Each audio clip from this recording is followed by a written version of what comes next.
नमस्कार दर्शकों, आपका स्वास्थ्य कार्यक्रम में स्वागत है। दर्शकों, आज हम लोग बातचीत करेंगे कोरोना टीकाकरण कितने जागरूक हैं हम। कोरोना महामारी से बचाव के लिए पूरे देश स्तर पर टीकाकरण चल रहा है। इस अभियान में हमारा मुजफ्फरपुर भी शामिल है। हम जानने की कोशिश करेंगे कि टीकाकरण अभियान किस तरह से चल रहा है, क्या व्यवस्था की गई है और कितने जागरूक हैं लोग और सरकार की क्या व्यवस्था है, इस पर हम लोग चर्चा करेंगे। हमारे साथ स्टूडियो में दो मेहमान मौजूद हैं इस पर चर्चा करने के लिए। सबसे पहले हम अपने मेहमानों का परिचय कराते हैं। हमारे दाहिने साइड में जिला प्रतिरक्षण पदाधिकारी डॉक्टर ए.के. पांडे सर हैं, हम इनका स्वागत करते हैं। हमारे बाईं तरफ सदर अस्पताल के मेडिसिन विशेषज्ञ और खुद कोरोना योद्धा के रूप में हमारे सामने आए हैं डॉक्टर एस.के. पांडे सर, आपका भी स्वागत है। सब दर्शकों, हम लोग चर्चा शुरू करें। सबसे पहले हम डॉक्टर ए.के. पांडे सर से यह जानना चाहेंगे कि हमारे जिले में जो कोरोना टीकाकरण चल रहा है यह कौन सा चरण चल रहा है और इसके तहत किन किन लोगों को टीका दिया जा रहा है और इसकी क्या व्यवस्था है, कितनी जगह पर टीकाकरण हो रहा है, बताएं। मुजफ्फरपुर में कोरोना टीकाकरण का तीसरा चरण है। तीसरा चरण 1 मार्च से शुरू हुआ है। इसके पूर्व में हम लोग हेल्थ केयर वर्कर का कर चुके हैं 16 जनवरी से। उसके बाद फ्रंटलाइन वर्कर का किया गया और अभी जो किया जा रहा है उसमें 60 वर्ष से ऊपर वाले वृद्ध व्यक्तियों और 45 से 59 कॉमोर्बिडिटी के लोगों का किया जा रहा है। और इस टीकाकरण की व्यवस्था सदर अस्पताल, मेडिकल कॉलेज, मुजफ्फरपुर के सभी प्राथमिक स्वास्थ्य केंद्रों पर, साथ ही मुजफ्फरपुर के 3 प्राइवेट संस्थान प्रशांत, मीनाक्षी और अशोका अस्पताल में टीकाकरण किया जा रहा है। जी, तो सर, जो टीकाकरण आपका जो चल रहा है पूरे जिले में, इस टीकाकरण के लिए लोगों को किस तरह से निबंधन कराना पड़ रहा है और क्या व्यवस्था है? टीकाकरण जो 3rd फेज का है उसके निबंधन की जो प्रक्रिया है कि जो भी मेरा इम्यूनाइजेशन सेंटर है, टीकाकरण केंद्र है, आप वहां पर अपना आधार कार्ड लेकर के जाएं, अपना निबंधन कराएं और सुई लगवा करके अपने घर जाएं। इस भीड़ से बचने के लिए आप घर से भी अपने मोबाइल से आरोग्य सेतु पर अपना रजिस्ट्रेशन कर सकते हैं। पोर्टल भी है, कोविन.com पर भी आप कर सकते हैं। और उतना ही नहीं, आप कहाँ सुई लेना चाहते हैं वो भी आप रजिस्टर्ड कर सकते हैं। आपका समय क्या होगा वो भी रजिस्टर्ड कर सकते हैं। आज मुजफ्फरपुर सदर अस्पताल में जो रजिस्ट्रेशन की प्रक्रिया है उस काउंटर पर हम लोग दोनों काम शुरू कर दिए हैं, रजिस्ट्रेशन एंड वेरिफिकेशन। इसलिए भीड़ बहुत सामान्य स्थिति में आ चुकी हुई है और वहां से सीधा मतलब उनका जब बुजुर्ग व्यक्ति का वेरिफिकेशन होता है तो सीधा जाके अपना सुई लेते हैं, आधे घंटे बैठ के चले जाते हैं।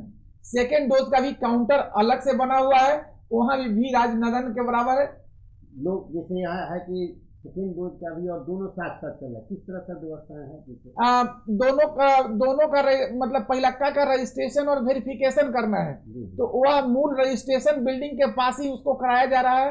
वहाँ बुजुर्गों को बैठने के लिए कुर्सी की व्यवस्था कर दी गई है और वहां पर उनका एक ही लाइन में मतलब 1 से 1.5 मिनट के अंदर में उनका रजिस्ट्रेशन और वेरिफिकेशन हो जाता है, लेकिन आधार कार्ड उसमें अवश्य रखना है। जी सर, यह बताएं कि जैसे आपने बताया कि टीकाकरण के लिए यह सब रजिस्ट्रेशन की व्यवस्था है, तो अभी तक जो टीकाकरण आप हमारे जिले में हुआ है, कोई इसके एक है दुष्प्रचार कहिए या लोगों में भ्रम की स्थिति है कि टीकाकरण लेने के बाद साइड इफेक्ट होंगे, प्रभावकारी नहीं है, लेकिन अभी आप तीसरे चरण में हैं, आप क्या महसूस कर रहे हैं? क्या टीकाकरण लेने पर कोई साइड इफेक्ट हो रहा है क्या? मुजफ्फरपुर में प्रथम चरण का टीकाकरण का मतलब यह हुआ कि फर्स्ट डोज का एडमिनिस्ट्रेशन करीब 25,000 लोगों को किया जा चुका हुआ है। द्वितीय डोज का भी टीकाकरण करीब 4,000 का कुल मिलाकर के 29,000 लोगों का टीकाकरण मुजफ्फरपुर में किया गया है।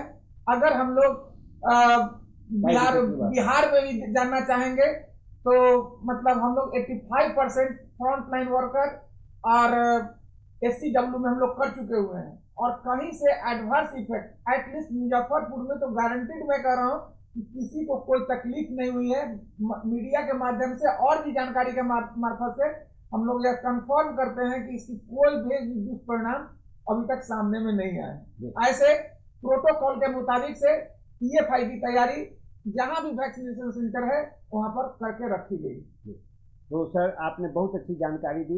फिर हम लोग आपसे एक दो सवाल और लेंगे आपके द्वारा स्वागत। हम सीधे बात करते हैं हमारे विशेषज्ञ चिकित्सक डॉक्टर एस के पांडे सर का। सर आप कोरोना योद्धा के रूप में रहे और अब फिर कोरोना फ्री होने के बाद आप बेहतर तरीके से फिर इसी रिदम में इसी उत्साह के साथ लोगों का इलाज कर रहे हैं। तो आप बताएं कि सबसे पहले आपको कब पता चला कि आप कोरोना पॉजिटिव है, कैसे पता चला? जिले में दो Covid care centre, local hospital Kanti एवं मेडिकल कॉलेज में दो कोविड केयर सेंटर में लगातार 3.5 महीने तक संक्रमित व्यक्तियों के इलाज के दरमियान एक दिन मुझे लूज मोशन की शिकायत हुई और दूसरे दिन से फीवर आने लगा। तीसरे दिन सांस की तकलीफ हुई तो हमने जांच कराया और जांच में पॉजिटिव आया। तब मैंने जाना कि मैं कोरोना संक्रमित हो गया हूं। अपने अड़ोस पड़ोस इष्ट मित्रों को भी जांच कराने का सलाह दे दिया और मेरी तबीयत में तेज़ी से गिरावट होने लगी, लिहाजा पटना एम्स हॉस्पिटल में भर्ती होना पड़ा। काफ़ी गंभीर अवस्था में मैं चला गया था। 11-12 दिन वेंटिलेटर पर भी रहना पड़ा और उस गंभीर अवस्था से आपकी शुभकामना से मैं पुनः चंगा होकर वापस लौट आया। चंगा होने के बाद पुनः कोरोना की रोकथाम और कोरोना संक्रमण के विरुद्ध कोरोना से जंग में जिले की जनता की सेवा में मैं उसी उत्साह उमंग के साथ पुनः तल्लीन हो गया हूँ। जी सर, यह बताएं कि आपका जो इलाज हुआ तो आपने क्या क्या अपने स्तर से, इलाज की दवा प्रोटोकॉल है ही, लेकिन आप अपने को किस तरह से व्यवस्थित किए ताकि फिर नियमित दिनचर्या आपकी शुरू हुई और कोरोना को मात दिए, कैसे?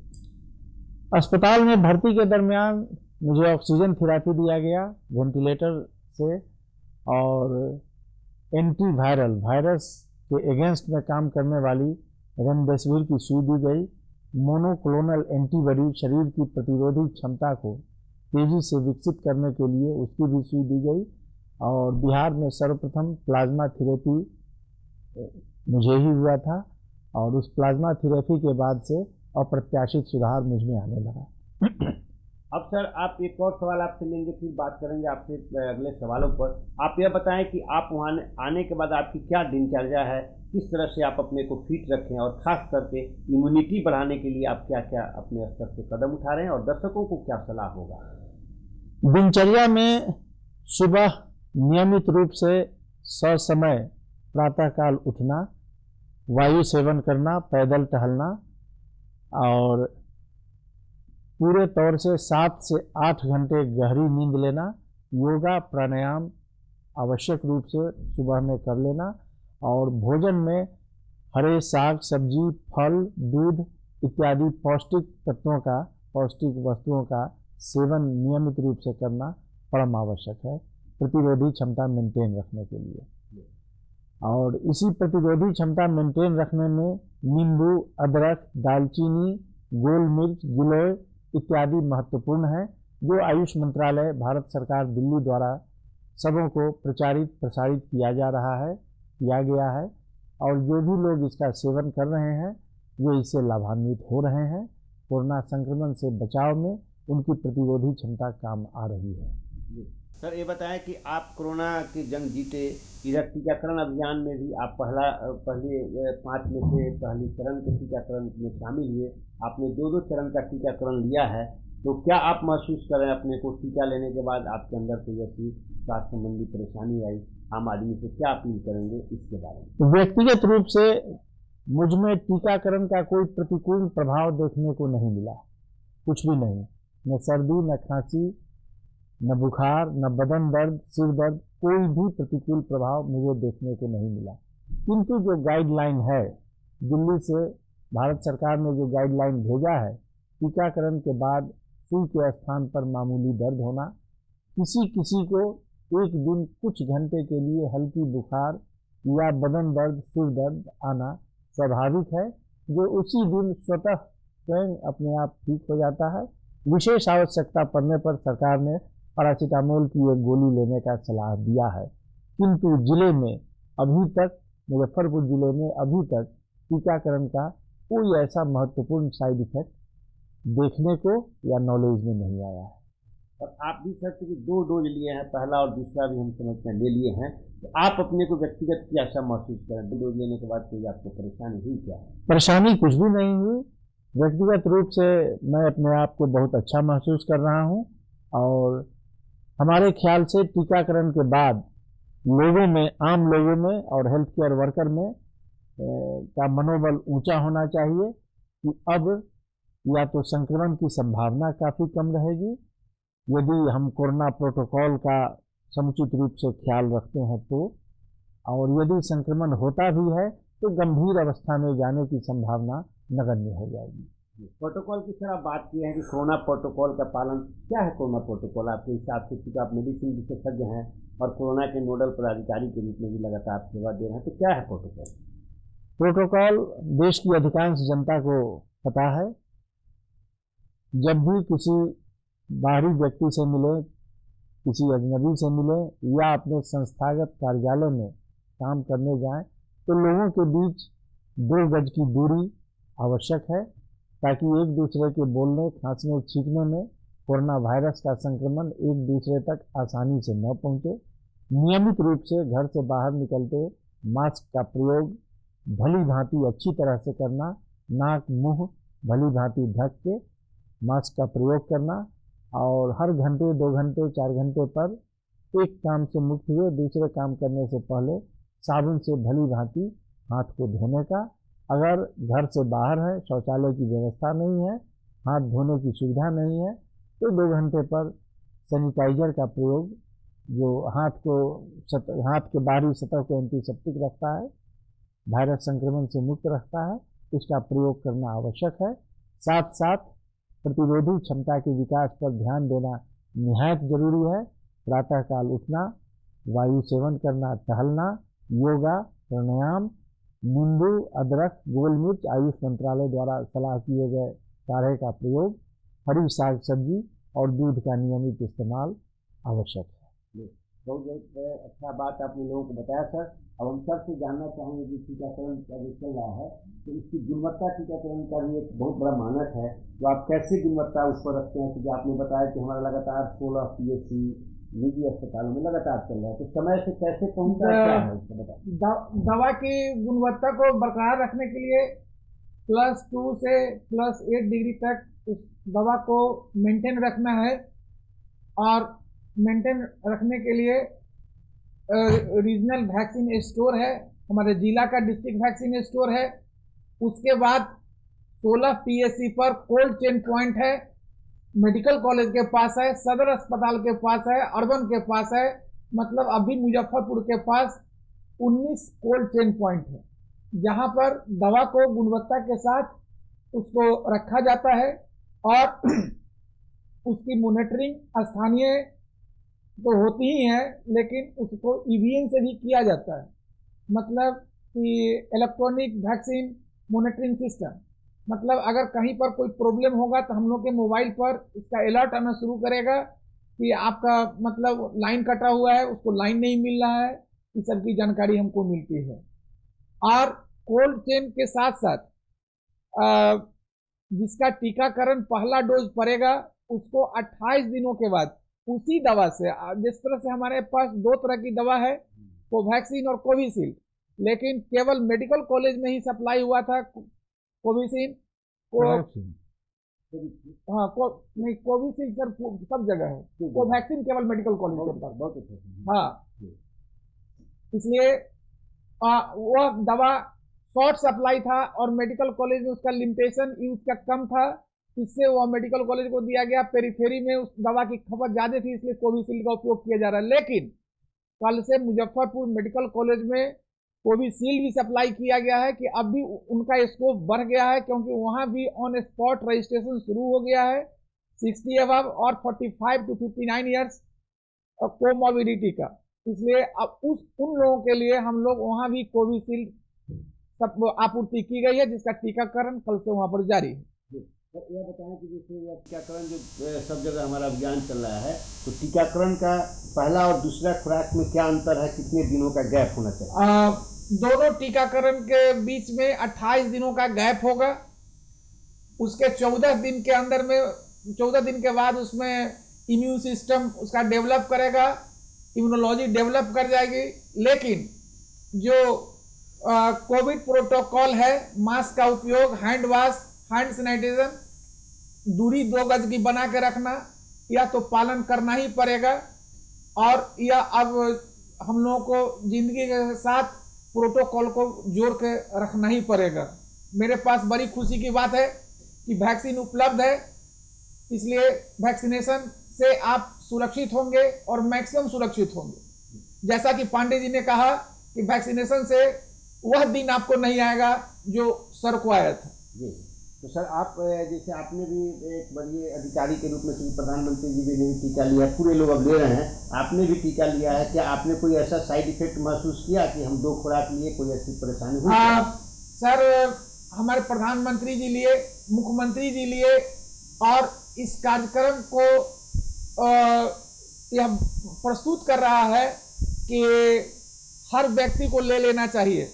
हम चिकित्सक जो front health community care worker को जो पहला सुई दिया गया, हम तो आग में कूद चुके हुए थे लोगों को बचाने के लिए, इसलिए हम लोगों को और सुरक्षित किया गया कि ये लोग बचेंगे तभी जाकर के आम जन बचेंगे। लेकिन टीकाकरण पूर्णतः सुरक्षित है, सभी लोगों को 2 टीका लेना चाहिए और कोविड प्रोटोकॉल मेंटेन करना चाहिए।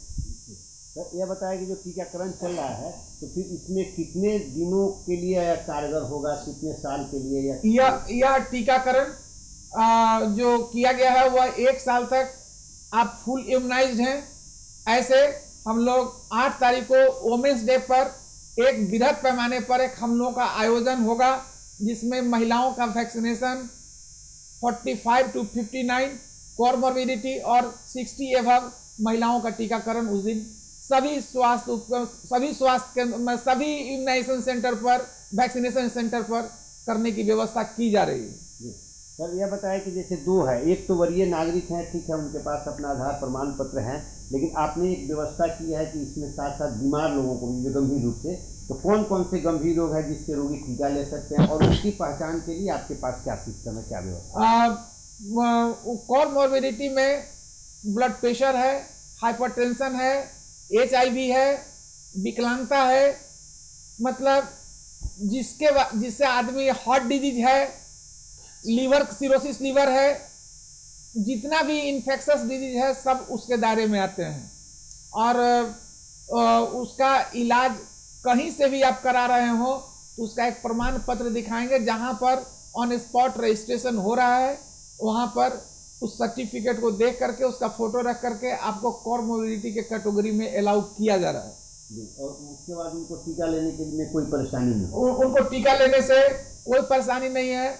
हमारे CS सर को कोरोना हुआ था और वो ब्लड प्रेशर, डायबिटीज सबकी दवा खा रहे थे, वो अच्छे भी हुए और उन्होंने दोनों टीकाकरण कराया। और हम लोग तो सदर अस्पताल मतलब करीब करीब मैक्सिमम लोग हम लोग उसके चपेट में आ गए थे और करीब करीब सब लोग टीका लिए हैं। हर लोग कुछ ना कुछ, कोई ब्लड प्रेशर की दवाई खा रहा है, कोई ब्लड शुगर की दवा खा रहा है। इसलिए यह तो बिल्कुल भ्रम में नहीं रहे, क्योंकि पहले तो हम भी चाहेंगे मेरी जान बच जाए, और जब हम बीमार होते हुए भी हम सुई लगवा सकते हैं तो आप भी सुई जरूर लें, क्योंकि आप उसी सुई से सुरक्षित होंगे। सर एक बात और है, जो टीकाकरण जो ले रहे हैं उनको प्रमाण पत्र के रूप में आपकी तरफ से क्या दिया जा रहा है, ताकि उसके आधार पर वह कहीं प्रस्तुत करना चाहे तो बताएं कि भाई हमने कोरोना वैक्सीन लिया है। कोरोना वैक्सीन का प्रमाण पत्र, इसका फेज बिल्कुल क्लियर है। आप ऑन स्पॉट रजिस्ट्रेशन हुआ, वेरिफिकेशन हुआ, वैक्सीनेशन हुआ, and the 4th and final stage is certification.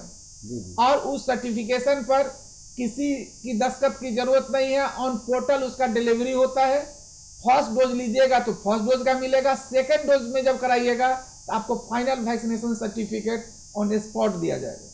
वहाँ पर लोगों को देने की व्यवस्था है? जी, देने की व्यवस्था की जाएगी। सर आपसे हम लोग जानना चाहेंगे, क्योंकि आप अब प्रतिदिन मरीजों का इलाज भी करें फिर एक बार उसी रिदम में, तो आम लोगों से क्या अपेक्षा करें कि वह यदि अस्पताल में आ रहे हैं, डॉक्टरों से मिल रहे हैं, तो उनको क्या है कि अपना व्यवहारिक प्रोटोकॉल क्या होना चाहिए, ताकि आपको भी परेशानी नहीं हो और फिर वह जिस बीमारी को इलाज कराना है उसके साथ वह कोरोना के संक्रमण के भी शिकार नहीं हो? आप क्या अपील करना चाहते हैं लोगों से? सर्वप्रथम वे भली भांति अच्छी तरह मुंह नाक को ढकते हुए मास्क पहन के आएँ, घर से साबुन से हाथ धो के चलें और अस्पताल परिसर के अंदर आकर चिकित्सक से मिलने के पहले जहां व्यवस्था बनी हुई है साबुन से हाथ धो लें। यदि उपलब्ध नहीं होता है तो वे अस्पताल के सैनिटाइजर से अपने हाथ को भली भांति सुरक्षित कर लें। मास्क पहन के आएँ, इलाज कराएं और चिकित्सक के सामने या अस्पताल कर्मी के सामने से लगभग 2 गज की दूरी जरूर मेंटेन करें। पंक्ति में एक मरीज दूसरे मरीज से पीठ में पीठ सट के न खड़े हों। और जो मरीज भर्ती हों या ऑपरेशन कराने जा रहे हों वो या तो कोरोना की जांच करा लें, कोरोना नेगेटिव होने पर ही बाकी जगह भर्ती हों या ऑपरेशन कराएं। कोरोना पॉजिटिव अगर आता है तो संबंधित इलाज में उचित जगह उनका इलाज होगा।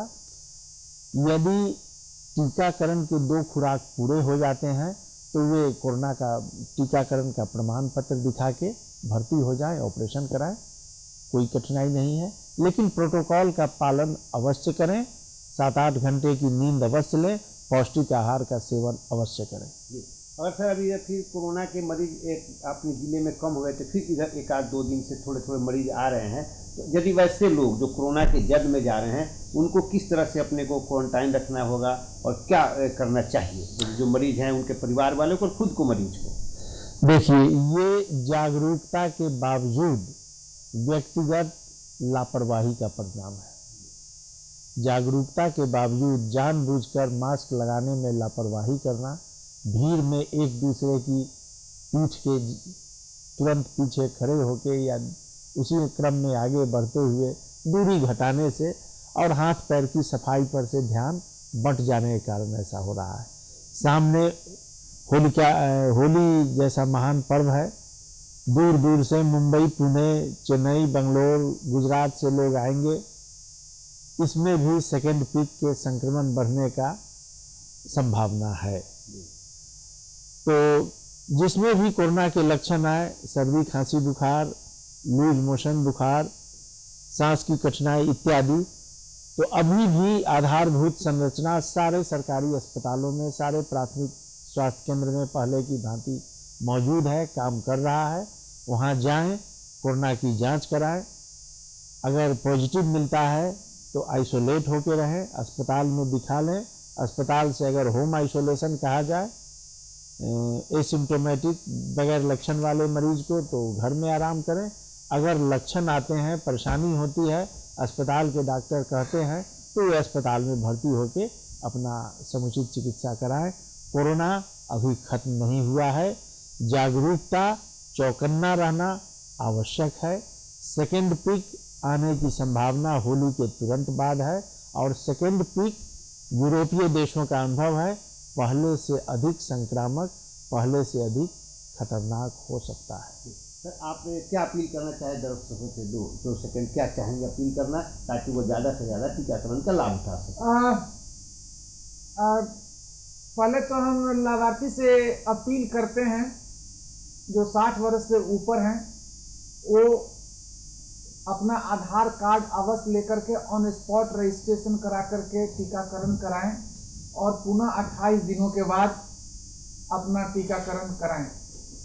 जो 45 से 59 वर्ष के लोग हैं, अगर वो कॉमॉर्बिडिटी हैं तो सर्टिफिकेट दे करके अपना रजिस्ट्रेशन कराएं। उनके लिए भी फिर वही प्रोटोकॉल है कि 28 दिन के बाद दूसरा वैक्सीनेशन लें। तीसरा कि 8 तारीख को वुमेंस डे पर हम लोग महिलाओं के लिए विशेष अभियान चला करके रजिस्ट्रेशन, वेरिफिकेशन, इम्यूनाइजेशन हम करेंगे और अपने जनप्रतिनिधियों से अनुरोध करते हैं कि वो इस सफल कार्यक्रम में हमारी सहायता करें और अपने नज़दीकी प्राथमिक स्वास्थ्य केंद्रों पर उनको मोटिवेट करके इम्यूनाइजेशन करावें। यही मेरा बचाव और असल बचाव होगा, लेकिन कोरोना प्रोटोकॉल को मेंटेन करते हैं। तो अभी आपने सब बहुत अच्छी बात बताई है और लोगों से आपने खास करके अपील भी किया है। तो हम समझ रहे हैं जो दर्शक हमारे कार्यक्रम देख रहे हैं तो ये इसका पालन करेंगे। दर्शकों, जैसा कि आपने देखा कि हमारे बीच में जिला प्रतिरक्षण पदाधिकारी डॉक्टर ए के पांडे जी और विशेषज्ञ चिकित्सक जो खुद कोरोना योद्धा हैं डॉक्टर एस के पांडे ने बहुत अच्छी बात कही कि कोरोना प्रोटोकॉल का पालन करें, 2 गज दूरी, मास्क जरूरी, और आप सरकार के चरण का जो चल रहा है इस चरण में अगर आप शामिल हैं तो टीकाकरण अवश्य लें। धन्यवाद दर्शकों, धन्यवाद डॉक्टर साहब, धन्यवाद।